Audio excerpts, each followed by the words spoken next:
بسم اللہ الرحمن الرحیم۔ شروع اللہ کے نام سے جو بڑا مہربان نہایت رحم والا ہے۔ بسم اللہ الرحمن الرحیم۔ السلام علیکم دوستو، ابراہیم خواص رحمۃ اللہ علیہ فرماتے ہیں کہ میں ایک سال حج کے لیے جا رہا تھا، بہت سے رفیق ساتھ تھے۔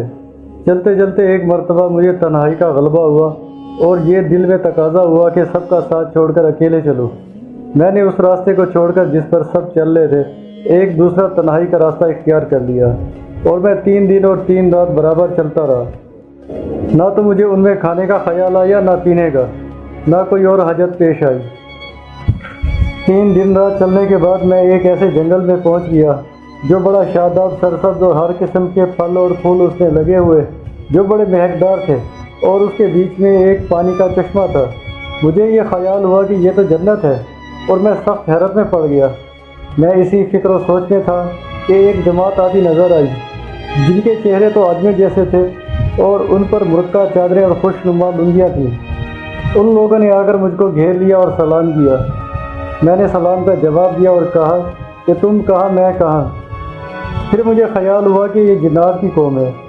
اتنے میں ان میں سے ایک نے کہا کہ ہم میں ایک مسئلے میں اختلاف ہو رہا ہے، اور ہم جنات میں سے ہیں جنہوں نے بیت العقبہ کی رات میں حضور اقدس صلی اللہ علیہ وآلہ وسلم سے اللہ کا پاک کلام سنا تھا۔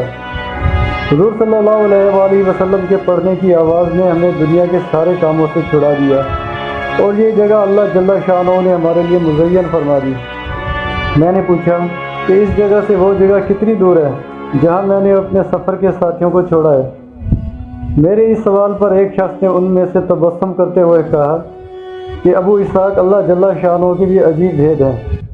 اس جگہ تمہاری قوم کا کبھی کوئی شخص بجز ایک آدمی کے نہیں آیا۔ ایک جوان تمہاری جن سے آیا تھا، اس کا یہی انتقال ہو گیا تھا، اور یہ دیکھو یہ اس کی قبر ہے۔ اس کی قبر میں نے دیکھی کہ اس پانی کے تالاب کے کنارے تھی۔ اس کے گرد چھوٹا سا باغیچہ تھا جس میں ایسے پھول لگ رہے تھے کہ میں نے اس جیسے پھول کبھی نہیں دیکھے تھے۔ پھر وہ جن کہنے لگا کہ اس جگہ کے اور اس کے درمیان اتنے مہینوں کا یا اتنے برسوں کا راستہ ہے۔ ابراہیم رحمۃ اللہ علیہ نے کہا، اچھا اس جوان کا حال مجھے بتاؤ۔ ان میں سے ایک نے سنایا کہ ہم لوگ اس چشمے کے کنارے بیٹھے تھے اور عشق کے بارے میں بحث کر رہے تھے کہ اتنے میں ایک جوان آیا اور اس نے آ کر سلام کیا۔ ہم نے سلام کا جواب دیا اور ہم نے پوچھا کہ نوجوان کہاں سے آئے ہو؟ اس نے کہا کہ شہر نیشاپور سے آیا ہوں۔ ہم نے پوچھا کہ اس شہر کو چھوڑے ہوئے کتنے دن ہوئے؟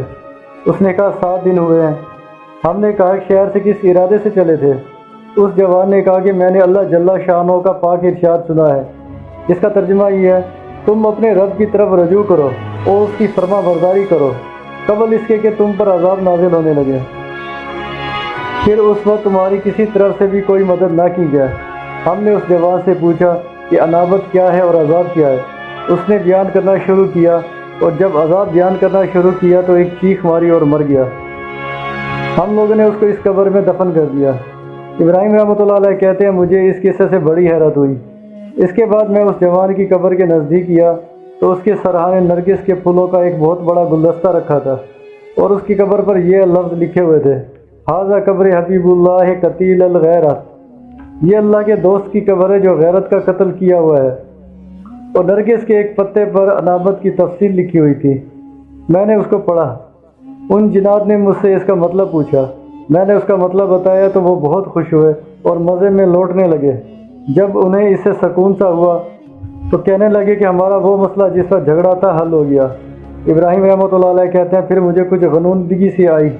اس کے بعد جو میری آنکھ کھلی تو میں مسجد عائشہ رضی اللہ تعالی عنہ کے پاس تھا، جو تنعیم کے پاس مکہ مکرمہ کے قریب ہے، اور میرے کپڑوں میں پھولوں کا ایک گلدستہ تھا جو 1 سال تک میرے پاس رہا۔